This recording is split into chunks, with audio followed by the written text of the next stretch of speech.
Hi there, I'm Andrew Whitaker. Thanks for listening. Before we get into this week's podcast with Anne-Katrin Weber, I'll just highlight the final few events we're hosting this semester and hope you will join us. Next Thursday, May 3rd, we have the University of Toronto's Scott Richmond talking about the hashtag Black Lives Matter. He describes it, fascinatingly, as a networked form of Black annotation, how it makes visible Black lives and the violence they're subjected to. We host Kimberly Juanita Brown the following Thursday, the 10th. Brown is a visiting assistant professor with MIT Women's and Gender Studies and our school's literature section. She'll be presenting her work on U.S. media coverage, particularly photography, of South African apartheid in 1990 and 91, its final year, and the images that anchored viewers' interpretation of it. I was a kid then, and man, the power of the images of those few years. We had, fist pumping and pickaxes on top of the Berlin Wall in '89. The Gulf War was broadcast live on CNN a year later. Red Square in '91. Had tanks just sit there like props as the Soviet Union ended. And then, of course, South Africa. Sitting in my grandparents' house watching TV as the news cuts in to broadcast Nelson Mandela's speech as he's released from prison. But Professor Brown will remind us that the celebration was preceded by decades of indifference to the Black South African experience. And then our final event of the spring, I really hope you'll join us, as our science writing grad students unveil their theses. It's less a traditional academic presentation than the reading of some fabulous long-form features. That is Friday, May 18th in the MIT Student Center, and it runs all day, so come for all of it or just pop in and out. Get info on all this and more at cmsw.mit.edu. Now, here's last night's talk.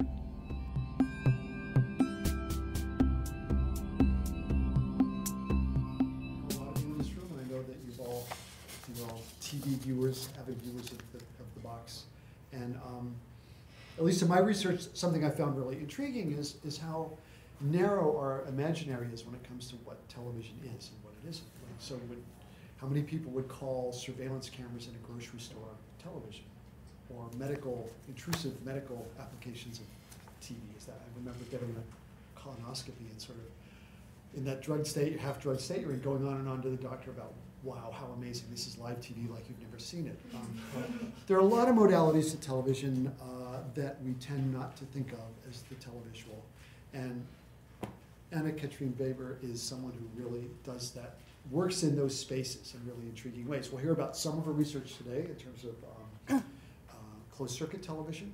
She's here thanks to the Swiss National Science Foundation on a postdoc doing work on a larger project that involves drones and imaging through those systems. We got to know each other in the course of the dissertation defense in Lausanne, where her dissertation is a terrific dissertation, really looked at the presentation of television through fairs, radio fairs basically, and how was this medium being pitched to a public in the 1920s and 30s before it was really accessible. And one of the wonders of television relative to most of the other media forms that we work with, at least up until this latest set of digital technologies, is how pluriform it is, how flexible it is as a form, unlike the book or unlike cinema, film. Television is something that just morphs conceptually. It morphs in terms of how it imagines a relationship to a maker and an end user, what kinds of imagery are involved, something that we can see, or something like the cameras that are used in heat-seeking missile technology. That stuff developed and deployed in the early 1940s.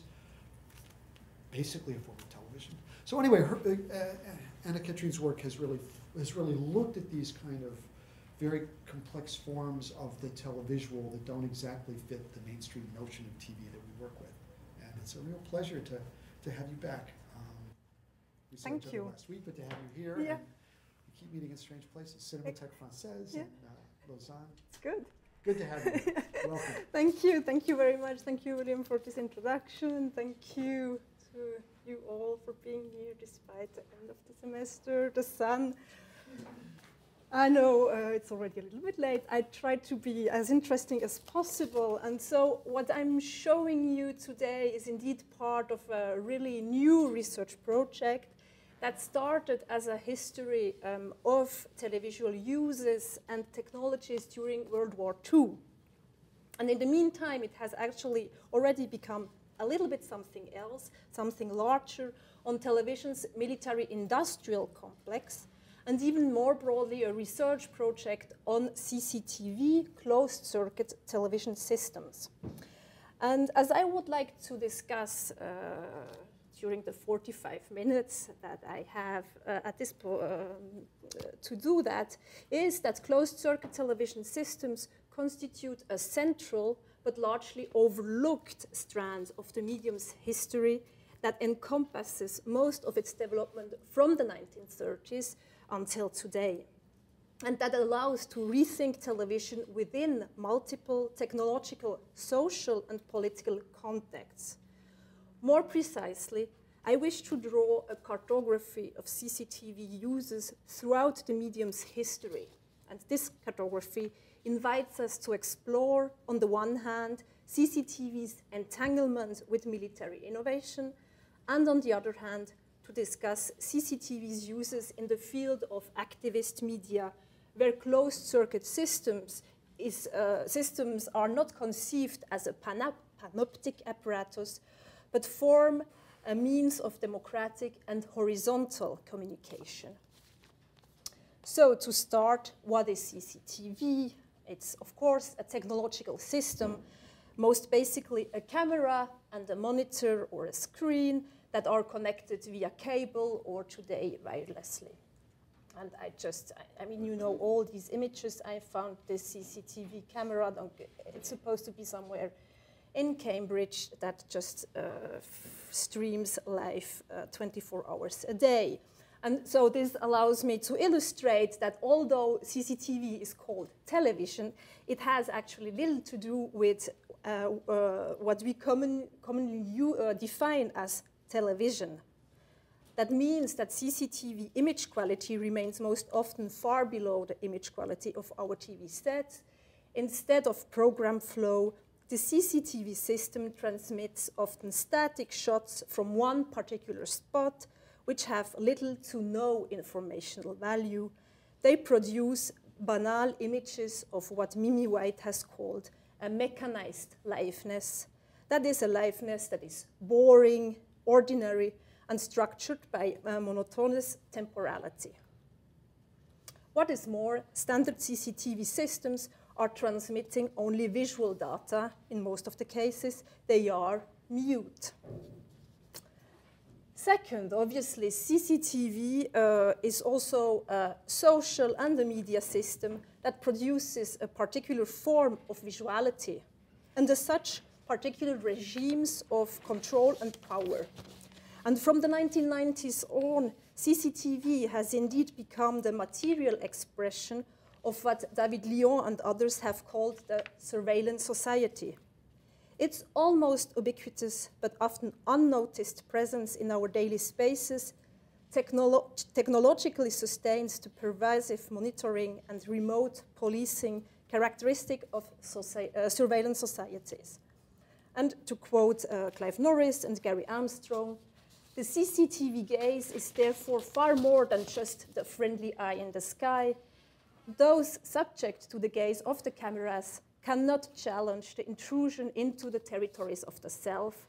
They cannot judge the motives of the observers, and nor can they control how the images will be used. As an emblem of surveillance societies, CCTV here functions as a visual regime to which the observed is subjected without his consent or even knowing. More recently, another media technology has become the center of new debates on surveillance, control, and the militarization of our societies, namely the drone. With the rise of drone strikes in the wake of 9/11, which is now accompanied by the profusion of drones in civilian contexts, the drone has become, as Karen Kaplan writes, among the most mediated new things of the present. In the introduction to the volume Life in the Age of Drone Warfare that Kaplan has edited together with Lisa Parks, whom you all know very well, the authors highlight that since 2009, US news media have had a virtual love affair with the drone, so that's a quote. The importance of drones, not only for contemporary warfare, but also for public discourse, is taken up by a vast body of scholarship that approaches drones from multiple perspectives, highlighting its role in contemporary surveillance societies, imperialist wars, and illegal killings. However, why assimilate drones and CCTV? Why trying to think them together as I do right now? Since beyond being a media technology, CCTV and drones seem not to share many similarities. One system is unarmed, while the other has become a privileged weapon of contemporary battle. CCTV's mobility is very limited, while drones are also planes and thus means of transportation.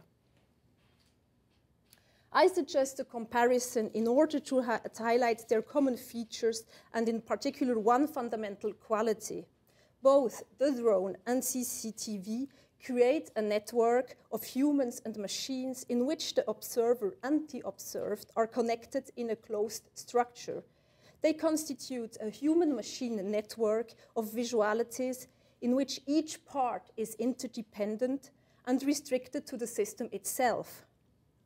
Furthermore, the long hours of uneventful observation that drone operators describe, as well as the instantaneous but soundless views from above, very much resemble the CCTV features mentioned before. And one could argue that the drone represents a perfected, since highly mobile, potentially lethal, and extremely versatile form of CCTV. Absorbed by the drone, CCTV becomes thus a central feature of the contemporary robotized battlefield. These entangled paths of CCTV and the drone are not specific to current technological developments, but actually go back to the Second World War at least. From a media historical perspective, CCTV and drones share a common genealogy that ties them to military innovation in the 1940s, as well as to television's history before the medium's emergence as a mass media in the 1950s. What I thus suggest to do in the first part of my talk is to address this shared genealogy in order to contextualize CCTV systems within the history of military media. I wish to think through and with television's military-industrial complex from a historical perspective, which allows to understand the long-standing entanglement of civilian and military research in the field of TV. I will discuss CCTV systems by exploring their fluid transition between military, industrial, commercial, and policing contexts, starting in the 1940s and going roughly to the 1970s. The second part of my talk, which will be much shorter, it's rather just a kind of outlook of what I wish doing in the future. So the second part of my talk seeks to complicate further the historical analysis of CCTV systems by introducing another context for which closed-circuit systems were crucial, namely the first activist uses of small-sized television and video equipment. If CCTV leads us into the field of television's military-industrial complex, CCTV also invites us to look beyond the surveillance paradigm and to rethink the flexibility and adaptability of technological systems within various political contexts that include leftist, community, and art-based experiments organized in the wake of social and political protest movements at the end of the 1960s. But so to begin, some broader contextual information on TV's early history, although I won't really not spend much time on that, since I think you are familiar with Williams' work, so I don't have to get into the details, but just as a reminder, at the outbreak of World War II, television services had opened in the US and in Europe, and the commercialization of television as a domestic media had been prepared in several countries. The years leading to the war thus have seen the launching of what should become the most dominant use of television, which would define most of its media identity up until today, namely the program-based, commercially or public-funded broadcasting into domestic family homes. However, the interwar period is interesting not only for understanding the origins of institutional frameworks and domestic technologies, but the interwar period is also fascinating since it reveals the broad range of television forms and uses that William has also mentioned in his introduction. And I won't need to dwell on this aspect. William has discussed television's interpretative flexibility in his work and has highlighted the many uses of televisual technologies, platforms, etc., developed from the 1920s on. I just show you two sources as a reminder. So during the 1920s, 1930s, television was imagined, for instance, as a picture phone or as a large screen projection device for settings, for cinema-like settings, which means collective reception. From the perspective of interwar television's highly flexible identity, the first proposal for televisual weapons appeared to be yet another proof of the medium's elasticity.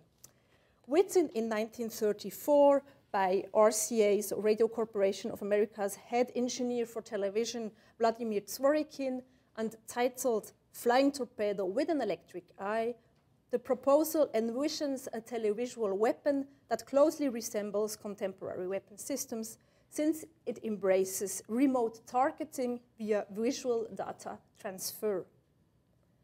More precisely, in his paper, Zworykin projects one major role for television in the military, namely to transmit an image from of the target from the nose of the missile.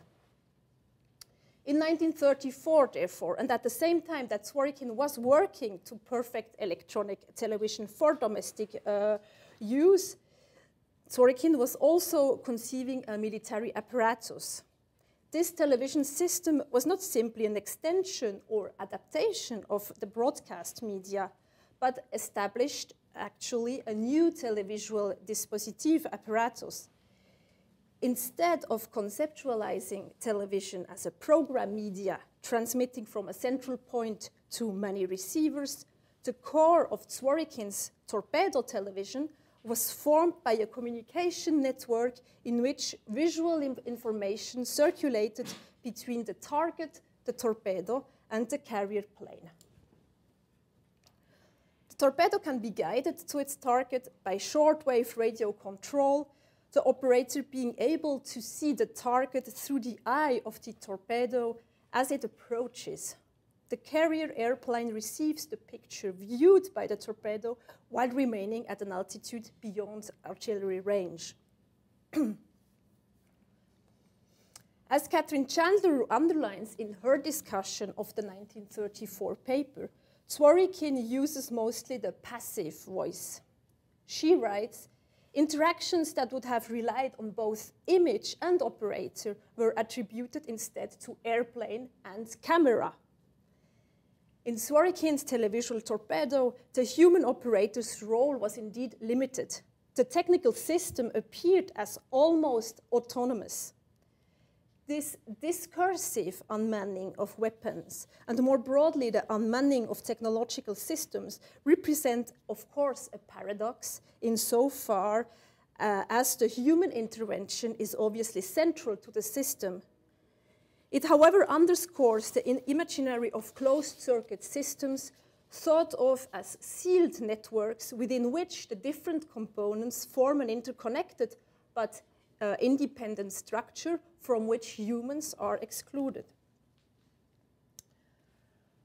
While Zworykin's ideas that he put to paper in 1934 did not find immediate application, televisual research for the Army and the Navy actually became an important field of technological innovation at RCA, especially after the Pearl Harbor attack in 1941 and the subsequent intensified war effort. At RCA, various research projects were put together, and research into televisual military equipment became an important activity for the corporation during World War II. I won't enter into the details of this research, but I'd like to highlight two observations. First is that military television developed in different directions. So in addition to teleguided missiles, such as described by Zworykin, television was also employed in so-called target drones. These are drones for training uses or as an instrument for reconnaissance. All these applications were based on a conception of television as closed circuit, transferring visual information from the camera to one single receiver. Second, a shared characteristic of all these different systems was the reduction of size and weight of the different components that form the television systems, as well as a simplification of use and maintenance. As David Sarnoff, RCA's president summed up in September 1946, so that's an issue of RCA's review that was published just after the war, and that presented some of RCA's wartime work. So Sarnoff writes, 3 airborne television systems, the Block, the Ring, and the MIMO, evolved for secret wartime purposes. Television pick-up and transmitting equipment that once might have filled a large room was redesigned, modified, and built to suitcase compactness for military uses. So the importance of small size and lightweight technologies. While Sarnoff was, of course, very positive about his company's achievements during the war, the airborne television systems were actually not extremely successful from a military point of view. Katrin Chandler and others interpret these experiments indeed as a failure insofar as the unmanned weapon systems were of only very limited use during World War II, and their missions were mostly limited to test flights and experimental runs. In this sense, Zworykin's vision of a television weapon did not come to realize. However, the extended applicability of television beyond a media of broadcasting, the imaginary of unmanning, as well as the televisual operation in the field of targeting, surveillance, and control would have a long-lasting impact on CCTV uses well beyond the war. And that's why I suggest to move to the post-war context and to have a look at CCTV during the 50s and 70s in order to argue that the technological innovation that was pushed forward with regard to drones and missiles was not lost after World War II, but was actually readapted to the new post-war context. In other words, thinking of drones not only as a military instrument, but as part of the broader history of CCTV brings me to explore continuities of technological innovation and social imagination between the war and the post-war years. These continuities highlight that television during World War II was not so much a failure than a project that gave birth to multiple uses of TV within as well as beyond the military framework. Television studies most often focus on the post-war years as the moment when the medium emerges as a domesticated mass media. Lynn Spiegel's work, for instance, which I hope you all know, has shown us how television was shaped but also contested as a family apparatus that rearranged domestic spaces as well as domestic relations. This body of historical scholarship, influenced by cultural studies and feminist approaches in particular, is central to understand the making of TV as the new mass media from the 1950s on. However, focusing on the domestic framework, television historiography has a tendency to overlook alternative televisual uses and practices. So the first point I would like to make here is to unearth these continuities between war and post-war research and to discuss those forms of televisual applications that are, in my understanding, direct inheritors of military-based developments. In spring 1946, so after the war, the RCA Laboratory News, a company internal magazine for employees, included an article on airborne television, revealing some of the secret wartime research. While the article honors RCA's accomplishments during the war and lists the different, quote, wartime uses of the television system, it also looks beyond military development and discusses possible civilian applications of these television systems. The editor forecasts widespread applications in industry with adaptations destined to become eyes in factories and large-scale production enterprises, and the means of watching and controlling from a distance manufacturing processes and situations that might otherwise be inaccessible or too perilous to man. So these are the potential uses of this wartime televisual research, according to the RCA Laboratory News. This transfer from the military to the civilian context of new television technologies, here projected by the in-house editor, was realized during the 1950s, when a new field of television applications became the new commercial playground for non-broadcasting TV. This new field of television was promoted under the label of industrial television. Industrial television was based on reduced size and limited quality television equipment and built as closed-circuit systems. Indeed, for numerous authors who turned to industrial TV, explaining its workings and benefits, the notion of closed-circuit television became not only central, but actually a defining concept to describe the specificities of industrial TV. This means that at this moment in the mid-50s, the notion itself became for the first time a household name that circulated in professional literature, the press, and beyond. And here a quote from 56, closed-circuit television involving transmission directly to one or more special audiences rather than to the public is steadily increasing in use.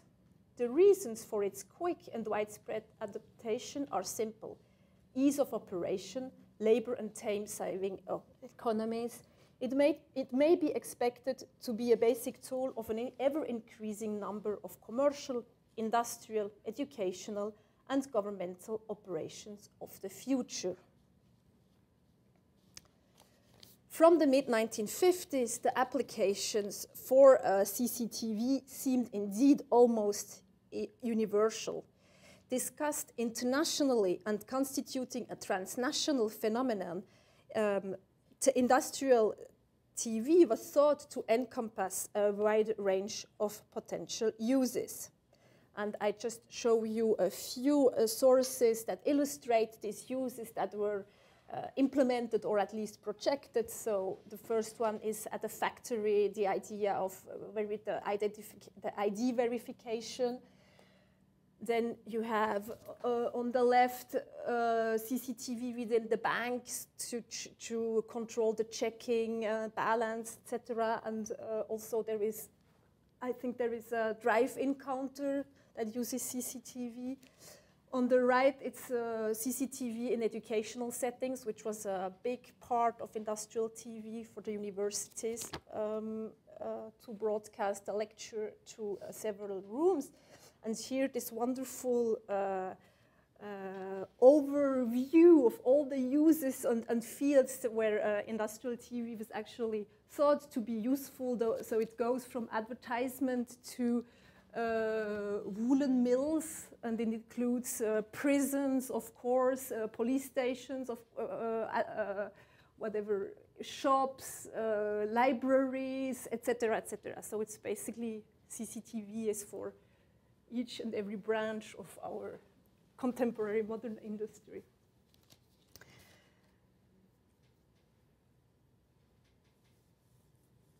So, my point is to underline that during the post-war years, a new form of closed circuit systems emerged that was linked to televisual research during World War II, but also distinct from the televisual torpedo that Zworykin had imagined, insofar as it integrated civilian spaces rather than military research.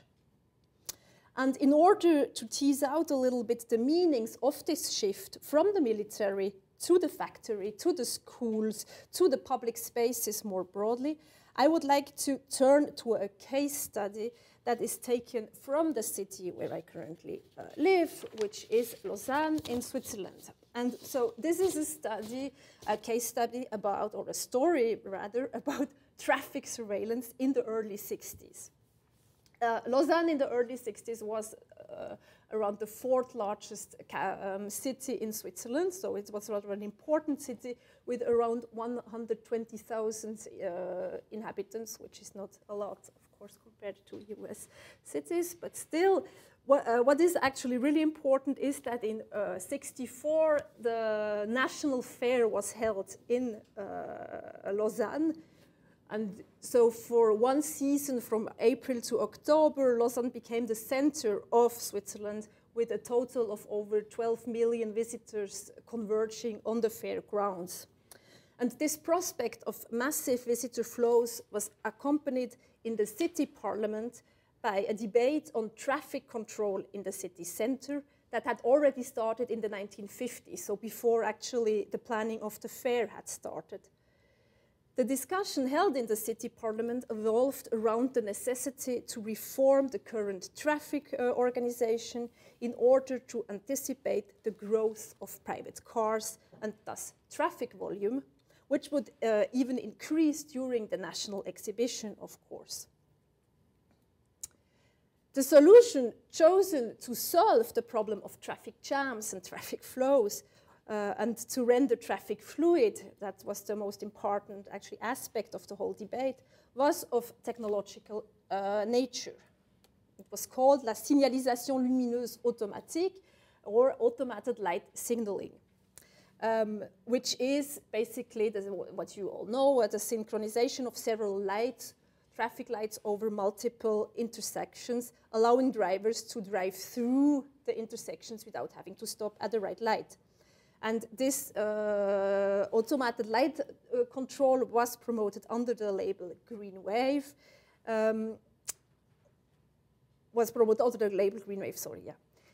The complete automatization, that's the problem, that's where TV comes in the story. The complete automatization of synchronized green lights, however, was not possible. During peak hours in particular, the system needed to be readjusted with regard to the different intensities of traffic flows, which were actually really hard to predict. To keep the traffic fluid and the cars on the go, it was necessary to keep an eye on the entire trajectory in the city center, an eye that was, of course, provided by industrial television.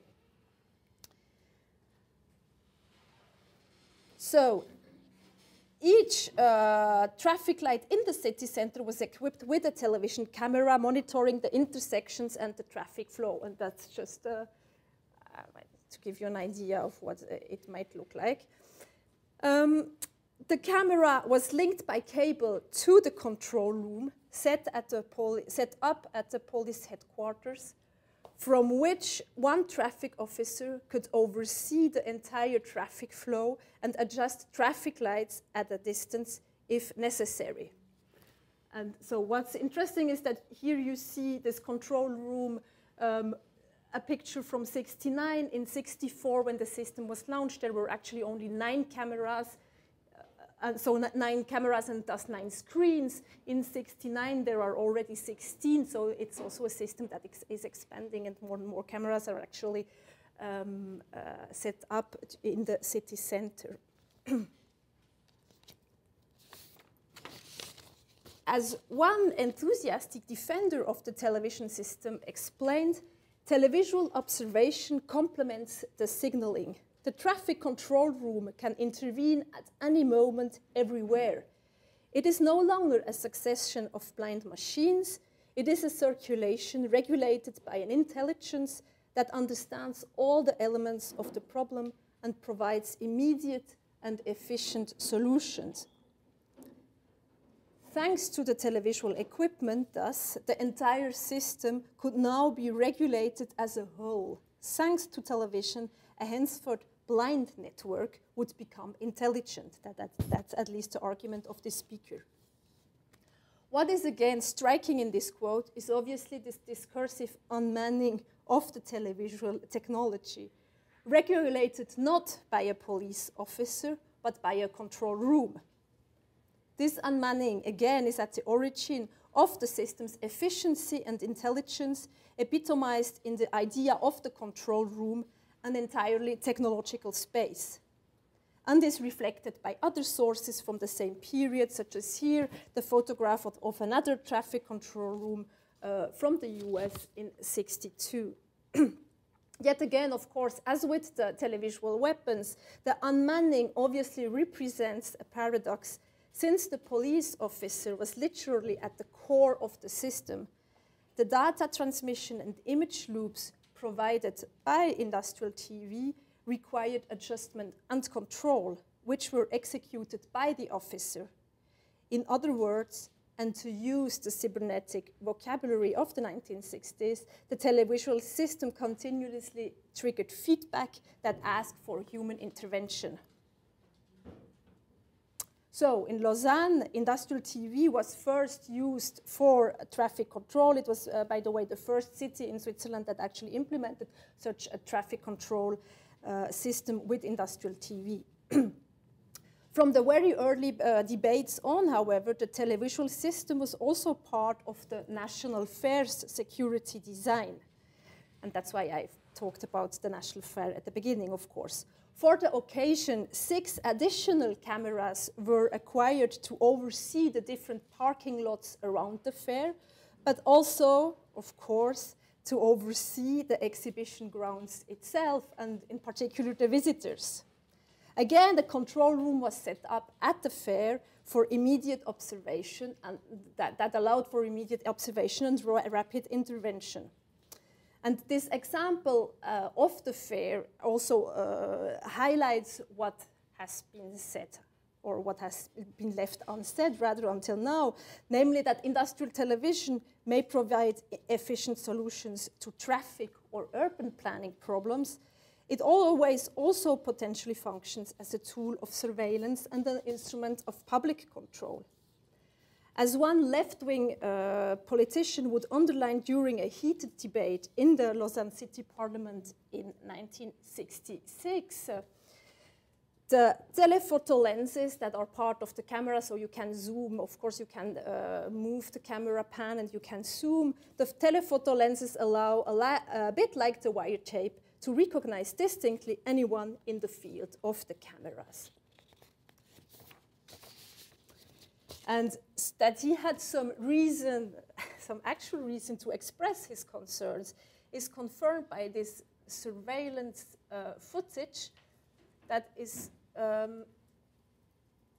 that was shot and edited by the police, Lausanne police, during youth protests in 1980, 1981, where they used the traffic control, the traffic cameras to actually, of course, tape the protesters. And you can, I mean, it's also the video quality that, of course, is now no longer really good, but you can see that. 17h23. Well, Les manifestants avancent en direction de la place de la Riponne. so it's an edited tape that really documents the whole protest march. And you can imagine that it is actually possible, really possible to recognize the people, since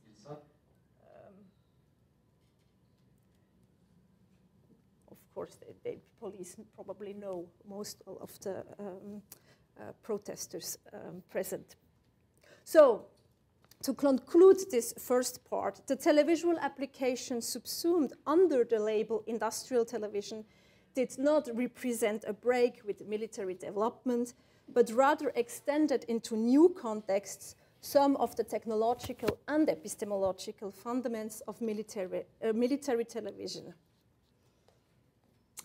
As this French advertisement summarizes, industrial television is the answer to two requirements: to develop productivity and individual gain, and to replace man by a machine, at least as intelligent as himself. In other words, industrial television shifted the epistemological framework to think about television from military reconnaissance and targeting towards control, efficiency, and governance, without, however, excluding civilian surveillance or remote policing. What is more, the idea of unmanning industrial policing or other processes remained at the core of its definition. Thus, instead of thinking as World War II television as a failure, it seems important to better understand the entangled history of military and civilian technologies for at least two reasons.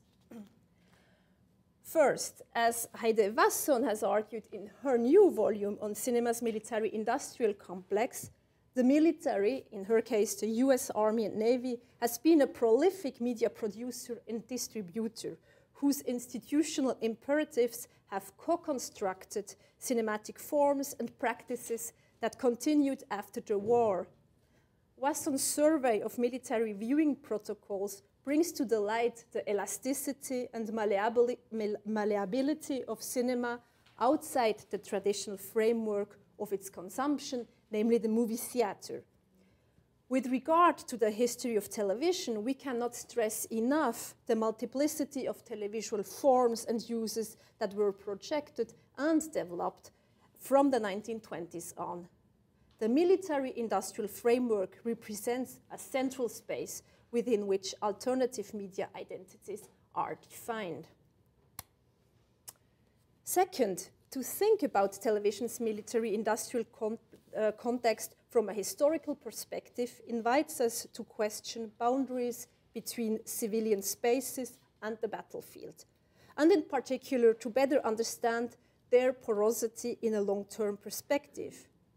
In her piece on the contemporary, what she calls dronorama, Karen Kaplan highlights the fluid movement between military and civilian populations and machinery, which troubles the supposed firm line between these sectors of society. The history of CCTV is, it seems, particularly well suited to stress the fluidity between military and commercial developments and to underscore the porosity of military and civilian spheres. So for the second part of my talk, which will be really short, so don't worry, I'd like to broaden the cartography of CCTV beyond this military-industrial complex and argue that CCTV is relevant beyond the question of surveillance and policing to understand television's multifaceted identity. To do so, I first introduce you to a short example that is taken from my PhD that William has mentioned in the introduction.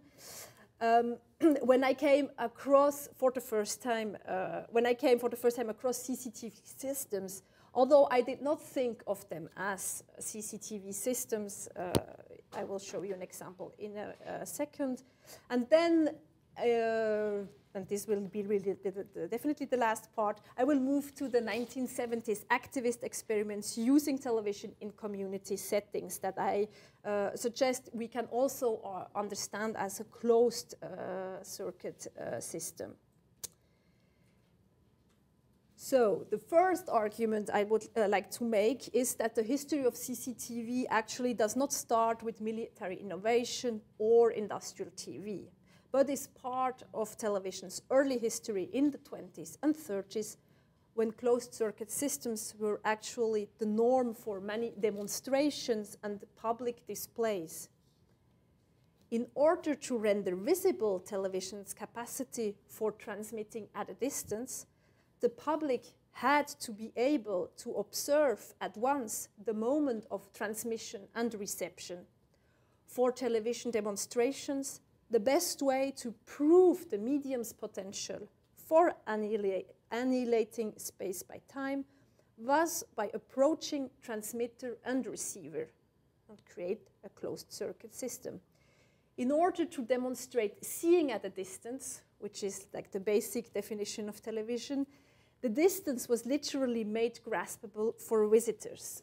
And I show you two examples, one from 37, Telefunken, German, a big, important German television developer who presented a Redner Großbildschirm-Übertragungsanlage, so ein Speaker Large-Screen Transmission Apparatus, which is the literal translation, a device that allowed for an instantaneous transmission of a speaker's voice and image, which was rear projected to a large screen placed behind the person. And so you have like the outline on the left and then a picture of the actual demonstration on the right. And you see that, so the camera is in front of the person who speaks, and then behind is his image. The speaker's body, located in between the camera and the screen, constituted the axis around which the system as a whole was organized. The apparatus was self-sufficient and self-contained. The televisual space covered few meters between the camera, the projection, and the speaker's eye. Representation and reception, as well as representation and reality, collapsed temporally and spatially, creating an audiovisual loop in which television exhibited itself. And another telling example of such an audiovisual loop constitutes this other exhibition studio that was also put up at the Berlin Radio Fair, but 1 year earlier in '36, and where you have the production space behind the glass, behind the windows, and in front you have the receiving set so that visitors can observe at the same time the making of television and the actual television image. So these two examples show that during the medium's experimental phase in the 20s and 30s, when television was introduced to the broader public, closed-circuit systems were instrumental for the public demonstration of television's potentialities and participated in defining the medium. Part of its public display, the closed-circuit design was exhibited, even celebrated, rather than hidden from sight, as it would be the case 50 years later with CCTV in public space. Yet another role was played by CCTV in the 1970s, when different initiatives of community-based television emerged internationally. From the late 60s and early 70s on, a new idea about television was discussed, partly linked to the introduction of lighter and cheaper video equipment, the Porta-Pack, partly also due to the broader social and political context, of course, of protest movements in the wake of May '68. Summarized under the label Guerrilla TV or community television, a diverse array of televisual experiments sought to oppose the commercial system in the US and the monolithic public services in Europe by creating networks of televisual dialogue. Tied to media art and leftist activist initiatives, these experiments shared a willingness to undo what had become a common feature of mainstream TV, namely the one-directional form of televisual non-communication, in the sense that broadcast television only transmits in one direction and does not allow for feedback, for actual feedback. So these guerrilla TV or community television experiments critiqued monopolistic tendencies and commercial influences, as well as the difficult, even impossible access to the airwaves for most of television's audiences. Instead of exclusion, they sought to create inclusionary practices. And a well-known experiment of activist television was the Videofreex pirate TV station, erected in Lanesville, New York, which was called Lanesville TV, and in operation between 72 and 77. Transmitting from a farm via a self-built antenna to the inhabitants of the small town, the people from Lanesville were regularly invited to participate in the broadcast. The Videofreex team furthermore repeated the station's phone number on air so that the community could call in and interact with the live broadcast. And I show you just a very brief excerpt of this kind of lightweight, low technology broadcast that also puts forward a very intimate tone that is central to the understanding of what this community TV should look like. So now I hope that.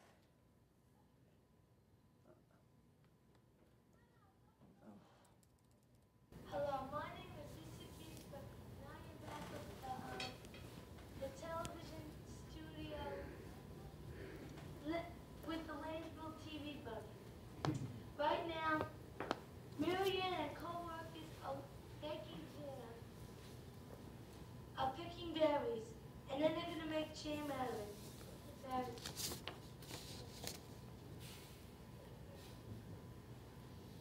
So you see TV that for the people, by the people, that addresses the community, that works directly with the Lanesville inhabitants. This ideal of community television is, of course, no longer a closed-circuit system in the strictest sense, insofar as it transmits to all inhabitants of the locality. But it creates, I argue, or I would argue, a community through television and functions thus as a somehow autonomous media cosmos. Within the context of Lanesville TV and other experiments, broadcasting did not signify the sending of a program flow to the broadest possible audience, but rather to create a democratic, even intimate media environment by transmitting locally anchored and locally produced content. Community or guerrilla TV, I would thus argue, can be understood as yet another form of closed-circuit systems within which the closed structure is not subjected to paradigms of control and surveillance, but to exchange, communication, and dialogue, while certainly including a broader network of receivers than the traffic control system or the World War II drones presented before. The ideal of small-scale and activist television also seeks to create a restricted televisual space. A restriction, however, that is not in the service of panoptic apparatuses or the military-industrial complex. Instead of the vertical mediation brought about by drones, which Lisa Parks, among others, describes in her work, community circuits explore the possibility of a horizontal mediation, in which machinery and humans co-construct new forms of communication.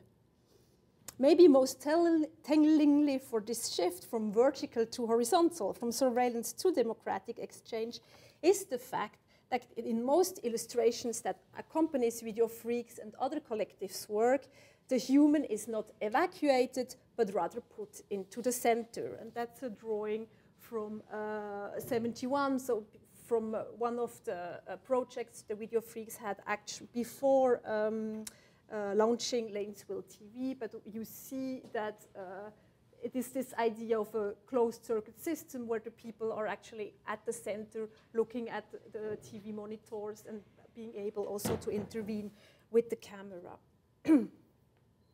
So, and that's like my final thought. I would like to go back to the introduction and highlight that while I have started with a definition of what CCTV is, it appears now, after having outlined CCTV's history from the 30s to the 70s, that its characteristics are actually far from being stable. CCTV does not constitute a fixed media form, but can help us to think through and with various televisual technologies and practices, shifting from military to civilian contexts, from governance to activist initiatives. CCTV as a particular form of televisuality adapts to multiple contexts beyond the surveillance paradigm. As such, it opens new strands of television history that help understand the medium's meaning outside its mainstream institutions. Thank you for keeping with me. Thank you.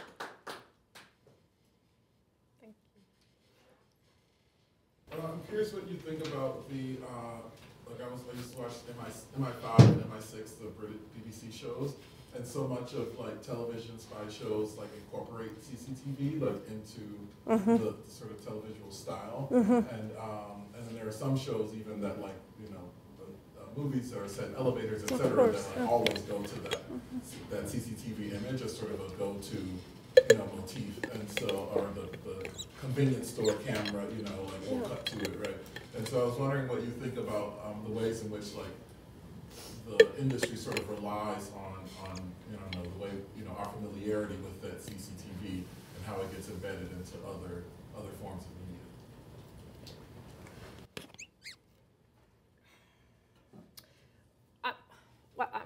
So if I understand, it's basically a question about the function of cinema within this broader military industrial complex, and I mean there are several. Of course, it is a way of familiarizing us with these images, but also of rendering those images very ordinary, since we see them as part of a cinematographic narrative. At the same time, and I wanted first to show an excerpt of Eyes in the Sky, which works with drones. I mean, there is also, often these narratives are actually really helpful to think about technologies or the problems they potentially pose, because they put again in the center the human, contrary to what I've shown. Of course, then that there is the question of ethics that is that's put forward, etc. So the movies also, at least some of them, try to or help us to think in another way, contrary to these technological systems where all the humans are really excluded. So, yeah. Just following up on that, I'm curious about, so we're talking about the military industrial roots of some of these technologies, or the kinds of ways of seeing that were desired in those milieux, and then you're sort of juxtaposing that to things like Lanesville TV, and I'm interested in how the degrees to which we have learned to desire to see like these machines, and the degrees to which these kinds of alternative forms might have pursued a different aesthetic. So I'm thinking about James Scott's work in Seem Like a State, but also recently I'm also thinking about, so people have played around with drones and drone visuals. There's one cheeky video called Drone Boning, which is basically drone-made pornography made by pornography directors. So they're essentially shooting at people having sex in all sorts of random places from the bird's eye view of a drone, which I think brings to life this kind of weird way in which the bird's eye view or the elevator view has become really familiar to us and very ordinary. But it's also, we're made to desire this kind of very clean and beautiful, quote unquote, bird's eye view or the drone's eye view. And I'm just curious about whether these alternative forms pursue, just from the clip we saw, whether they pursue for you a different possibility on what kind of vision we're made to desire. Yeah, definitely. I mean, I think that is where this shift from vertical to horizontal can actually be helpful to think through, because these community television experiments try to create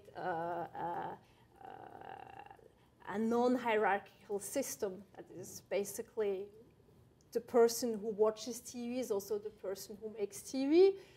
I mean, just as a side note, of course, what I have laid out a kind of an ideal form of community TV. Actually, in the 70s, a lot of these experiments did not really work out that well, or were also absorbed by commercial imperatives. So the really community media-based access is always a little bit complicated to create. But at least as an ideal form of communication, it is about creating an image that is non-structured hierarchically, and that can be appropriated by everybody. Whereas, of course, drone and the views from above images always create vertical and already structured, hierarchically structured view or a gaze. So your talk really made me think about an alternate genealogy, if you will, to put it in archaeological terms. And that is acoustical technologies, radio, telephone. If we think of the real genesis of, in a certain way, one of the ways of thinking about the genesis of television is to think about images sent through telephone lines. And certainly in the late 19th century, those were effectively closed circuits in a way. I mean, arguably closed circuit. Yes.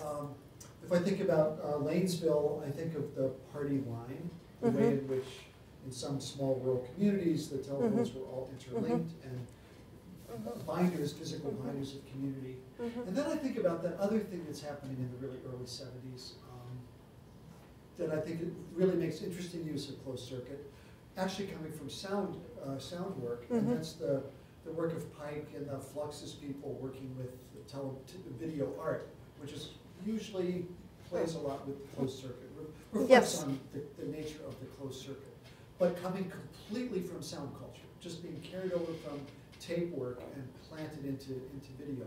And it's just, I'm wondering what you... No, I mean, that's, I haven't touched upon media art as such because it opens a completely other field that is already very vast, but that's true, of course. Early video experiments undo the broadcasting, the idea of broadcasting by creating these closed circuit systems. That's one thing. And the other that I would add to another form also of creating community through closed circuit systems was actually the videotape libraries or databases Videofreex and others created, where they made their own videotapes and they were sent around, and basically, so that's also audiovisual content that is traveling in a closed sphere among friends and video activists, etc. So that's also and where the support, like the material device, is a videotape.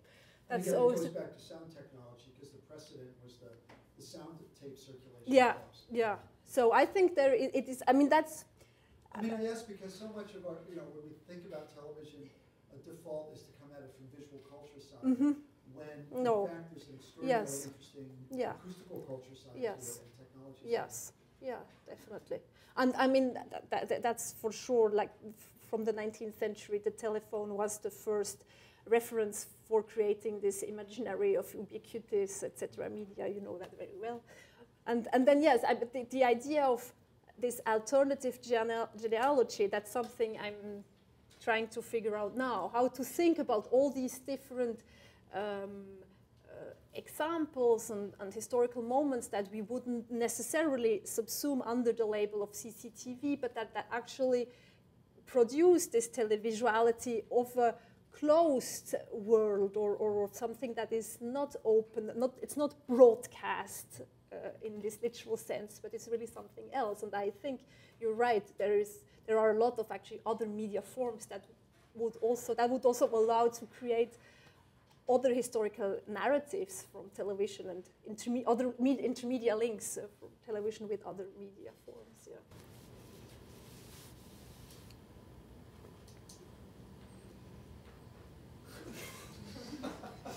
I'm curious how this sort of is made manifest in modern media. So if activist sort of video in modern context my own experiences would be mostly within YouTube spaces, which in some senses I could imagine being described as closed circuit if it's sort of small community sharing these broadcast videos. Yeah. Like, how do you sort of manage the modern That's a good lack question. of distinct lines? No, that's a great question, because I started working on community television while looking at a community-based TV station again in Lausanne, so which was founded in the early 2000s, and which was first only cable. So it's like what would you call it? One of these big building neighborhoods for with low rent apartments, and as a social project they wanted to bring in community-based television. And so there was one spot on the cable that was reserved for this television station.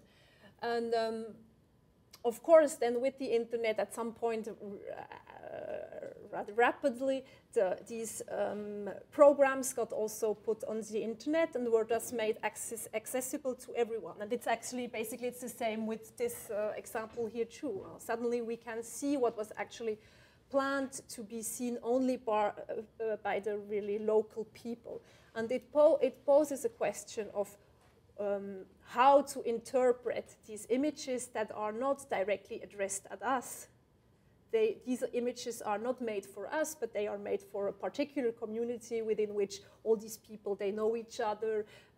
So in the case of this Lausanne TV station, there are a lot of different languages that are spoken on air. It's rather often it's very amateurish. It's a rather boring program, quote unquote, etc. So what do you do then with these images that are, because of internet, circulating on the World Wide Web, but which are actually really at the basis thought for a very limited public or a limited audience?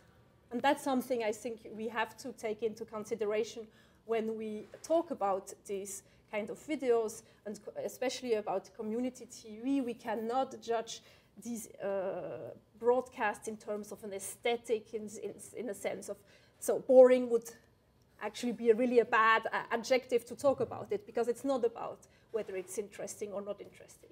It's about something else. It's creating a link, talking about the neighbor, etc. So, but yeah, internet is really interesting for that, because the image gets to travel much further than it was initially planned for. So I know you're trying to challenge and step out a little bit from the military-industrial complex, but if I could embrace it for a moment. I noticed you used images from and newsletters from RCA and in Germany from Telefunken, and of course those were heavily cross-licensed companies. RCA's technology was driving Telefunken's deployment of television. So how much do you think of the imaginary is kind of constructed within corporate culture? RCA in this case is a generator not just of the technologies that are patented, but even notions of application. Do you see that as directional? Is that sort of informing how the folks at Telefunken are thinking about it? Or to what level, to what extent do these shared these shared licenses and technological agreements help to construct or shape transnational imaginaries? Well, that's a good question.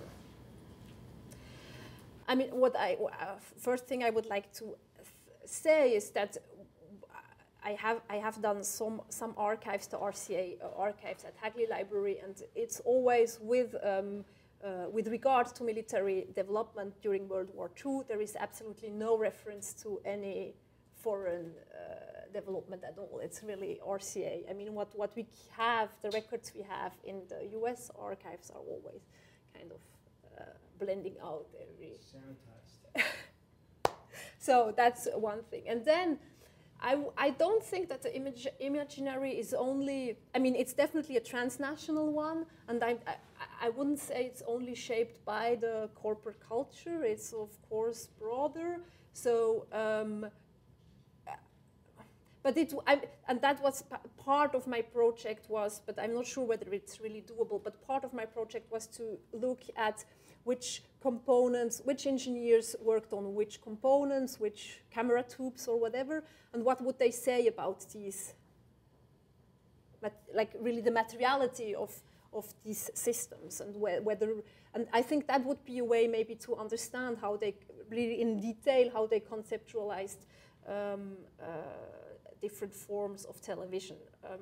But yeah, other than that, I'm not sure. I can't really answer the question. I think it's, yeah. It's a tricky issue. There's a lot of RCA correspondence in Germany of RCA writing to the Post Ministry, but when you go to the RCA archives, you never know that there was an answer from the Nazi Post Ministry. And we were talking earlier, there's a lot of interrogations that take place right after the war, where basically American television engineers are interrogating their German counterparts, and it's like a reunion of old buddies. Like, Fritz, I haven't seen you in 3 years. Like, how did you guys solve this problem and that problem? And one of the most moving things, I know you know this, but is a demonstration of a guidance system in a rocket, so effectively a closed circuit system, where the target is a photo of a girl's face. And they're looking, all these engineers, RCA and German and whatever, are looking at this guidance system through the Tona, a really large rocket, and they're kind of targeting on this girl's face. And it's like the bullet, the silver bullet theory of media in extremis. But it's also one of those moments where you think, yeah, this is where you can get the detail of how these guys think about it and how they're kind of approaching the same problem from different angles. But I mean, mentioning this girl's face, that's another thing. What has always struck me already during my PhD is that often the pictures that even so in the 2030s, they have to illustrate what a television picture would look like when you take a certain number of lines, so like a high resolution versus low resolution television pictures, and to illustrate the questions, the very technical questions of how many pixels and how many lines, etc. They often take women and often women's bodies. So it's really about like, and this is, so I'm not sure whether that's a corporate culture or a scientific culture or a patriarchal culture or just everything together, but it's definitely like a transnational, and not only imaginary in this case, a transnational practice to often use women's faces and women overall to illustrate very technical details, which means that they will, of course, never comment upon the woman that we see in the picture. They always will comment upon the picture frame and the number of lines, etc. So that's like a good example of how actually in Germany, in the US, in France, these examples are definitely transnational. So I mean, at least in the public-facing side, this lab demonstration shocks me in a way.